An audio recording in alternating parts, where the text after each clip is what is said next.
Morning friends, good morning friends, எல்லாருக்கும் வணக்கம். இன்றைக்கி நம்ம உட்காந்துட்டு பண்ணுறேன். இன்றைக்கி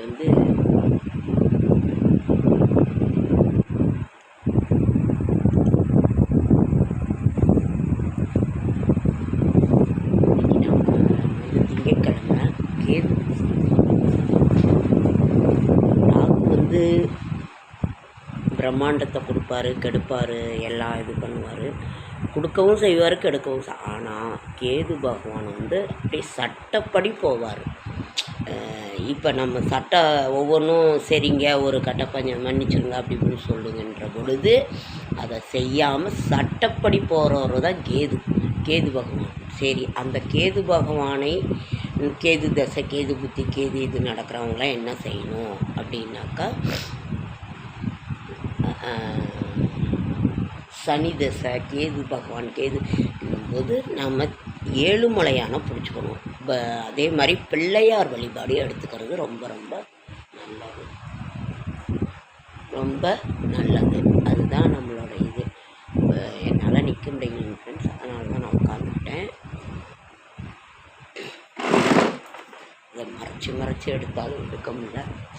சரி, இதுக்கு தான் நான் இந்த ஏழுமலையானோட இதை உங்களுக்கு இது பண்ணுறேன். செடியாய வல்வினிகள் தீர்க்கும் திருமாலே நெடியானே வேங்கடவானின் கோயிலின் வாசல் அடியாரும் அரம்பையிலும் கிடந்து இங்கம் படியாய் கிடந்து ஒன்றோட வைக்காமல். இப்போ நாம் என்ன பார்த்துக்கிட்டு இருக்கிறோம்னாக்கா, குரு தசை பார்த்துட்டோம். இந்த சனி தசை பார்க்கவே இல்லை. சனி தசை, புதன் தசை நம்ம என்ன பார்க்கலாம். இப்போ கேது திசை 7 வருடம் கேது திசை. அவரோட நட்சத்திரம் அஸ்வினி மகம் மூலம் கேது பகவானோட திசைகள். அவர் சட்டப்படி போவார். இது நடக்கணும்னா அது நடத்தியே காட்டுவார். அதனால் கேது திசையெல்லாம் ஒரு சில இதெல்லாம் செய்யவே மாட்டாங்க. உங்களுக்கே தெரியும். பிள்ளையார் வழிபாடு எடுத்துக்கொள்வது நல்லது. அதே மாதிரி ராகு கேது எங்கே பகை மேஷத்தில் ராகு கேது பகை பெறுகின்றார். பகை வீட்டில் இருக்கின்ற பொழுது உங்களுக்கு பகை வீடு, ஆட்சி வீடு, உச்ச வீடு, நீச்ச வீடு, பார்வைகள் அப்படின்னு. ராகு கேது பகை மேஷம், நீசம் ரிஷபத்தில் இது பண்ணுறாரு. புதனுக்கு நட்பு.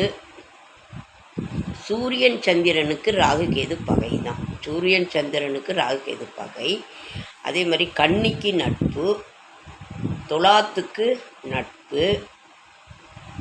ராகு கேது விருச்சிகத்தில் உச்சமடைகிறாரு.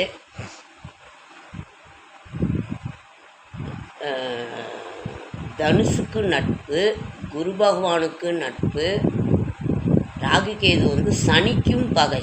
அதாவது கும்பத்தில் பகையாக இருப்பார், மகரத்துக்கு நட்பாக இருப்பார். இந்த மாதிரி ஒரு இது அவரோட ஆட்சி வீடு. அதே மாதிரி தன்னுடைய பார்வைகள் 7, 11 சொல்லுவாங்க. தன்னுடைய கட்டுப்பாட்டிற்குள் வைத்து கொள்வார்னு. ராகு கேது தோஷம் இருக்கிறதுங்கிறது உங்களுக்கே எல்லாம் தெரியும்.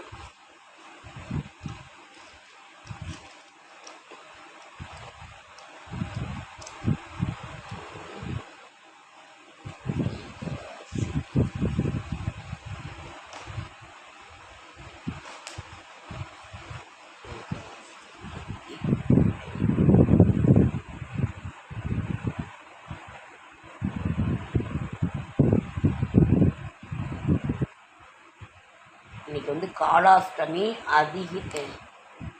அதிக பகவதாஷ்டமி. இன்றைக்கி காலாஷ்டமி, அதிக பகவதாஷ்டமி இன்றுன்னு போட்டிருக்கு. அதனால் என்ன பண்ணுறது இன்னும் புரியல. அதுதான் கேது திசையோட இது. சரி, கேது திசையில் என்னென்ன பண்ணலாங்கிறத பார்க்கலாமா. கேது திசை சட்டப்படி போவார். எதுவாக இருந்தாலும் சட்டப்படி போவார். கேது தசை பிராமணர் போஜனம். பிராமணர்களுக்கு போஜனம் அளிப்பது ரொம்ப நல்லது. அவங்க நம்ம இதாக கொடுத்தா வாங்கிக்க மாட்டாங்க. பணம், காய்கறிகள், அரிசி கொடுத்தா வாங்கிக்குவாங்க. அப்புறம் கேது புத்தியில் சுக்கர திசையில் சுக்கர புத்தி கௌரி பூஜை. சூரியன் புத்தி சிவ அர்ச்சனை. சந்திரன் புத்தி மிருத்யுஞ்ச ஜபம். செவ்வாய் கௌரி பிரதமை தானம். ராகு எருமை தானம், குரு திலதானம், சனி மிருத்யுஞ்சய ஜபம், புதன் 5 ஆடுகள் தானம். ஒவ்வொரு புத்தி நடக்கும் போதும் அந்த கிரகத்தின் கிழமைகளில் விசேஷ பூஜை செய்து அன்னதானம் செய்வது ரொம்ப நல்லதுன்னு போடுறாங்க. அதனால் நம்ம கேது பகவானுக்கு உரிய அந்த ஒரு இது இதுதான் பிள்ளையார் வழிபாடு எடுத்துக்கொள்வது, அன்னதானம் உங்களால் முடிந்தது நீங்கள் செய்கின்ற பொழுது. இது பிராமணருக்கு போஜனம். அவங்க நம்ம வீட்டில் எதுவும் சாப்பிட மாட்டாங்க. ஆனாலும் அவர்களுக்கு ஏதாவது ஒரு போஜனத்துக்கு உண்டான ஒரு இதை கொடுத்தீங்கன்னா நிச்சயமாகிக்கிறாங்க. அதனால் கேது தசை கேது புத்தி நடக்கின்ற பொழுது எப்படி இருக்குன்னா, அவரோட நட்சத்திரங்கள் என்ன, அவரோட இது என்ன அப்படிங்கிறது தான் நம்ம இது பண்ணணும். ஏழுமலையான் வழிபாடு, பிள்ளையார் வழிபாடு நம்ம எடுத்துக்கொள்வது மிக மிக சிறப்பு. ஓகே ஃப்ரெண்ட்ஸ், நன்றி. என்னோடய ஷார்ட்ஸ் வீடியோ பார்க்குற அனைவருக்கும் நன்றி நன்றி நன்றி. உங்களை ரொம்ப போர் அடிக்க விரும்பலை. அடுத்த வீடியோவில் சந்திப்போம்.